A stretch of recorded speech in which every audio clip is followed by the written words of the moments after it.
मैं फख्र महसूस करती हूं और मैं कह सकती हूं, ए कायदे अवाम जुल्फिकार अली भुट्टो, आप गड़ी खुदा बख्श में अपने आराम गाह में हैं, मगर ये तालियां आप सुन सकते हैं। कौम ने आपको नहीं भूला।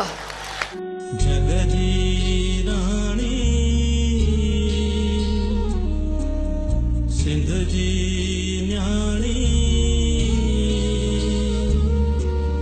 जग जी राणी, हीअ क़ौम निमाणी, तोखे अजबे सारे पे।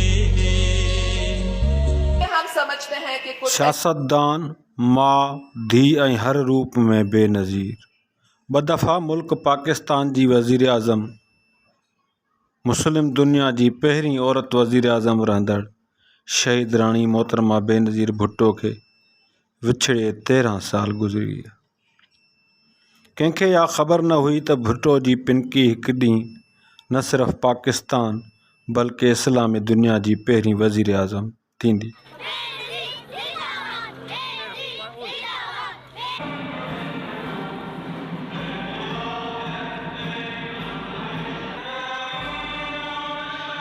Come here, kiddies. Come here. Come here, Dilawar. Asifa, why don't you drive the cars here? शहीद बेनज़ीर भुट्टो 21 जून 1953 कराची में अखि खोली। हार्वर्ड यूनिवर्सिटी मां 1973 में पॉलिटिकल साइंस में ग्रेजुएट कई। ऑक्सफोर्ड यूनिवर्सिटी मां फ़लसफ़े, माशियात ऐं सियासियात में MA कयो। शहीद बेनज़ीर भुट्टो जी अमली सियासत जो आगाज़ नज़रबंदी ऐं जेल सां थियो। मुल्क में ज़ियादी मार्शल लॉ क़ाइमु थी। ज़ुल्फ़िकार अली भुट्टो गिरफ़्तार थियो ऐं मोहतरमा बेनज़ीर भुट्टो खे ख़ानदान समेत घर में नज़रबंद कयो वियो। मोहतरमा शहीद बेनज़ीर भुट्टो हिकु अज़ीम पाकिस्तान जी न पर एशिया जी अवामी अज़ीम लीडर हुई ऐं मोहतरमा जो जेको ख़्यालु आहे कॾहिं बि भरिजण जहिड़ो आहे ई कोन। ऐं अॼु बि असां लाइ उहो ई ॾींहुं आहे 27 डिसंबर जेको 2007 में मोहतरमा शहीद थी। अॼु बि असांजो एतिरो ई असांखे ॾुखु आहे मोहतरमा जो। हीअ हिकु अज़ीम अवामी लीडर हुई, अवाम सां गॾु रहणु चाहे पई ऐं मोहतरमा जेको आहे ॿाहिरि हुई, पाकिस्तान आई, अवाम जे करे आई, इन करे अवाम जे विच में सदाईं रही।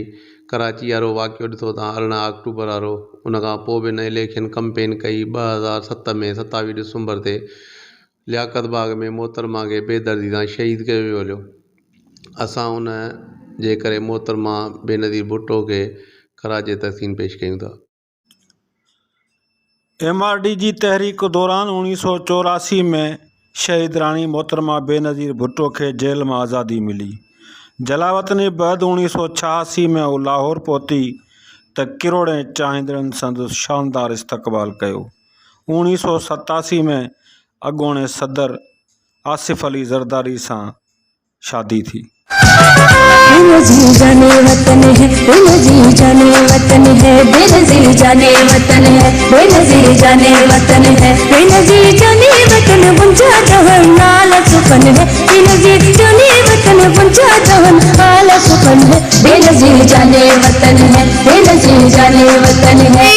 शहीद भुट्टो इस दिन बहुत याद आए हैं, मगर अगर शहीद भुट्टो आज यहाँ हमारे साथ नहीं है तो ये मेरे लिए तसल्ली की बात है कि मेरे गरीब भाइयों और बहनों ने इतने बड़े तादाद में दूर दूर से आकर के इस मौके पर शरीक हुए। शहीद राणी मोहतरमा बेनज़ीर भुट्टो 22 दिसंबर 1988 में दुनिया जी पहिरीं औरत वज़ीर आज़म जो हलफ़ कयो। 19 अक्टूबर 1993 ते ॿीहर मुल्क पाकिस्तान जी वज़ीर आज़म थी। तारीख़ ऐं मीसाक जमहूरियत लाइ संदसि जंग जारी रही। 18 अक्टूबर 2007 ॿी जलावतनी ख़त्म करण बैदि मुल्क पाकिस्तान पहुती। शहीद हमेशह ज़िंदा रहंदा आहिनि।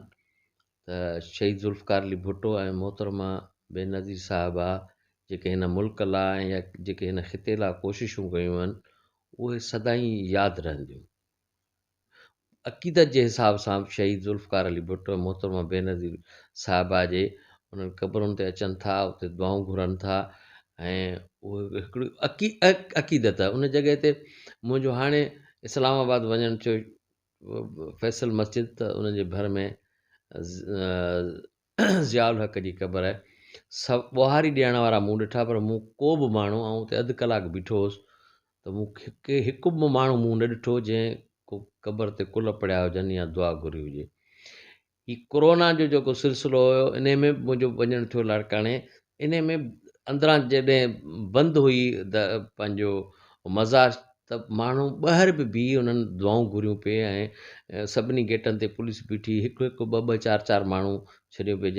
जॾहिं इन अहिड़े हालतुनि में माण्हू उते पहुचनि था, उते वञनि था, हुननि जी हिकिड़ी अक़ीदत आहे, हुननि जी हिकिड़ी मुहबत आहे, ऐं हुननि शहीदनि जेका हिन आवाम जी ख़िदमत कई आहे, उन जी इहो सिलसिलो ऐं तसलसल आहे जेको जारी ऐं सारी आहे ऐं जारी रहंदो इंशाअल्लाह। शहीद ज़ुल्फ़कार अली भुट्टो जी बहादुर न्याणी फ़ख्र एशिया शहीद मोहतरमा बेनज़ीर भुट्टो किरोड़े भाइरनि जी भेण हुई। 18 अक्टूबर जॾहिं कराची एयरपोर्ट पहुती त संदसि लखें जियालनि शानदार इस्तक़बाल कयो। इस्तक़बाली जलूस में वक़्त जे वेरनि इंसान दुश्मननि दहशतगर्द हमिलो कयो, जंहिंमें 180 खां वधीक जियाला शहीद थिया।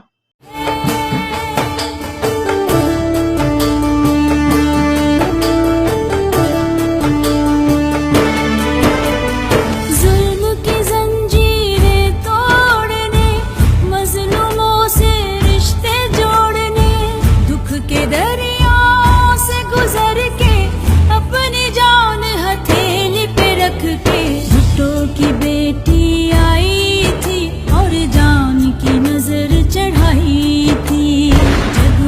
27 दिसंबर तारीख़ जो वो बदनसीब ॾींहुं आहे जंहिं ॾींहं ते शहीद राणी मोहतरमा बेनज़ीर भुट्टो हमेशह लाइ विछड़ी वई। शहीद मोहतरमा Benazir Bhutto 27 December election campaign दौरान रावलपिंडी लियाकत बाग जलसे मां मोटंदे ज़ालिमनि जे कातिलाने हमले में शहीद थी वई। संदसि चाहींदड़ 13 साल गुज़रण बैदि अॼु बि संदसि आख़िरी आराम गाह गढ़ी ख़ुदा बख़्श भुट्टो ते अक़ीदत जो सलाम करण लाइ मुल्क जे कुंड कुड़छ मां काफ़िलनि जी सूरत में अचनि था। शहीद हमेशह ज़िंदा हूंदा आहिनि। बेनज़ीर बि ॾेह तोड़े परॾेह में रहंदड़ किरोड़े दिलनि में अॼु बि ज़िंदा आहे। एडी कुंभर, आवाज़ टीवी, सांगड़। भेणु सिंध्याणी ओ सिंधुराणी, ओ सिंधुराणी, ओ सिंधुराणी, ओ सिंधुराणी। दिल दिल सुन का अख पाणी, दिल दिल सुन का अख पाणी।